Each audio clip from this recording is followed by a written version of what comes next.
Got night water? Let's boil it safely with a metal can. You're out at night with only a metal can of soup and no other equipment or fire. Night falls fast and your water gets cold quickly. How do you make that soup taste better than ever while ensuring it's safe to eat? You need to boil some water to purify it and warm up the soup. But no matches, no stove, just this can. Boiling is crucial for killing any pathogens in untreated water or food containers like your metal can. However, without a fire or flame source, you'll need to get creative but safely. One method involves using friction and heat from rubbing sticks together, the bow drill technique, or focusing sunlight with glasses if available during the day. Alternatively, you could find dry wood and create a controlled burn near a body of water if it's daylight and legal to do so. Remember, no matter how desperate the situation, always adhere to local laws regarding fire building and never underestimate the dangers of untreated water or improvising without proper knowledge and tools. Here's what keeps you alive: boiling water safely with a metal can. All you need is one thing: heat. That's it. Let's be honest, you probably have a lighter or a battery-powered heat source. Use these to start a fire and bring your collected water to a boil in a metal can to purify it. While warm water beats cold anytime for comfort, ensuring your water is safe to drink by boiling is essential to avoid pathogens that untreated water may contain. Always remember, however, that collecting and boiling water must follow local laws and regulations. First step, prep your can. Find an empty food can, soup or beans work well, and thoroughly clean both inside and outside to remove all residues. Ensure it's completely dry. Any remaining moisture can create hot spots that may cause uneven heating or damage the container. Drying is crucial because water conducts heat, potentially leading to inconsistent boiling and safety risks. Next up, making a fire bed.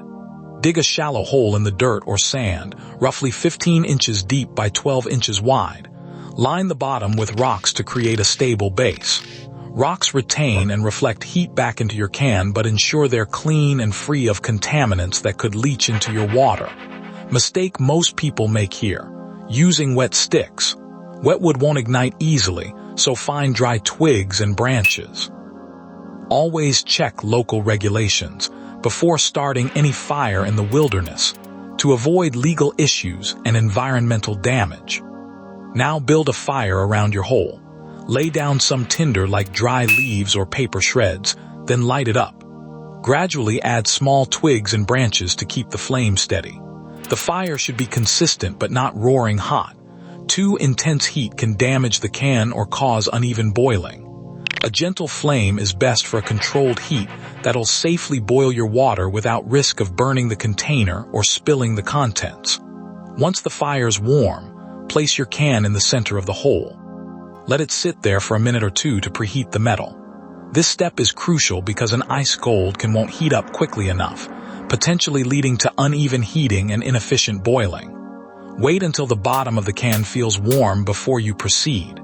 Mistake: putting cold cans directly on hot flames can cause them to warp or explode, so always preheat your container safely. Additionally, remember to purify the water thoroughly before drinking to ensure it's free from pathogens. Next, fill your can with water from your container, no more than half full. Why half? Water expands as it boils and could overflow, causing spillage in a fire pit or potentially putting out the fire.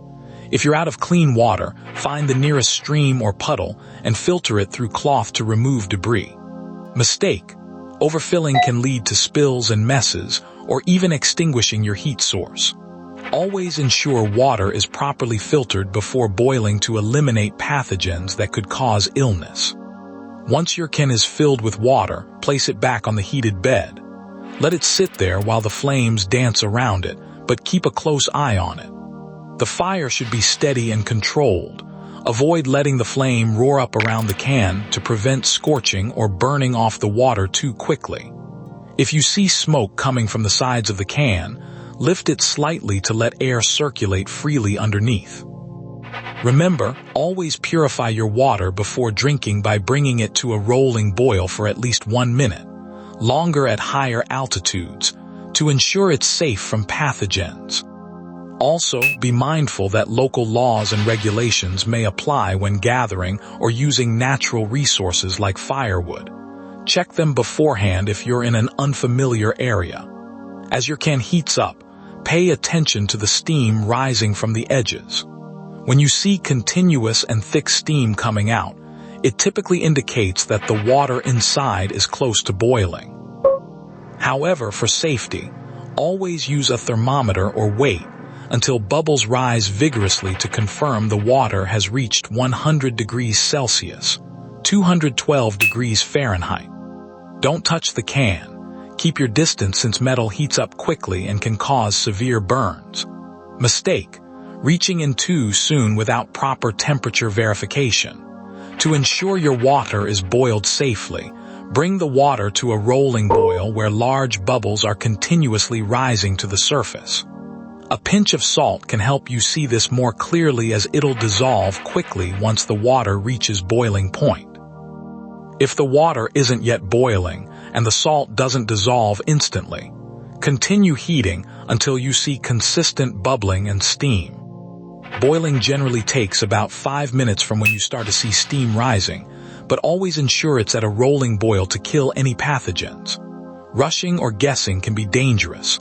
Err on the side of caution for safe drinking water. Now, let's get practical. Once your water is boiled, use a stick or tongs to carefully lower the can out of the fire bed. Place it on flat ground away from any flame. Wait for it to cool sufficiently before handling to avoid burns and scalding. Mistake: rushing hot cans without proper tools. Also, ensure that all gathered water is purified, as untreated water can carry harmful pathogens. If you're unsure if the water has reached a true boil, observe the surface carefully. Boiling water will show a vigorous rolling boil with large bubbles rising steadily to the top. A steady rise and fall of these bubbles confirms that your water is boiling properly. If there's no steam or signs of active boiling, start over as water safety is paramount. Remember, it's crucial to purify all wild-sourced water before drinking to avoid harmful pathogens. And that's it. You've got warm water in an emergency without fancy gear. This method is effective when done correctly. I've used it many times successfully, but getting this wrong can lead to burns or contamination from improperly handled water sources. Always purify the water by boiling thoroughly before consumption to kill pathogens, and take care not to burn yourself with hot containers. Take your time, stay calm, and check each step carefully. Remember, follow local regulations for water collection and purification methods in your area. That's the deal. Boil water safely using just a metal can and fire. No shortcuts here. Stay calm, follow these steps precisely, and always purify your water to ensure it's safe to drink. Remember, untreated water can carry harmful pathogens that may make you sick. And now for something that might save your life one day. Let's talk about how to boil water safely, even if you don't have access to traditional pots or cans. Boiling water is crucial for purifying it and removing pathogens that can cause illness. The next step will be demonstrated shortly, but first, ensure your water is safe by boiling it tonight when the night falls. Remember, always follow local laws regarding the use of equipment in wilderness areas. But back to basics. Always verify plant and animal IDs with an expert, follow local laws and seasons, and never eat anything you can't positively identify. Boiling water in a metal can is just one method, and it's crucial to know others if your situation changes. So let's dive into another option. Using natural materials like rocks or clay to boil water safely. Imagine you're deep in the woods with no metal at all. What now? While it might seem tempting to boil water using natural materials like rocks, this isn't advisable due to safety concerns and practical limitations. Boiling water safely is crucial for removing pathogens that can cause illness.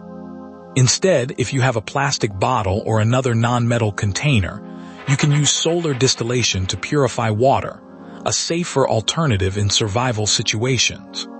Listen close, this matters. Always prioritize finding safe ways to make your drinking water potable, and be aware of local regulations regarding water collection and purification methods. First up, find a heat-resistant stone that can hold water, typically one that's flat and smooth on top. You'll also need smaller stones to raise the big one off the ground.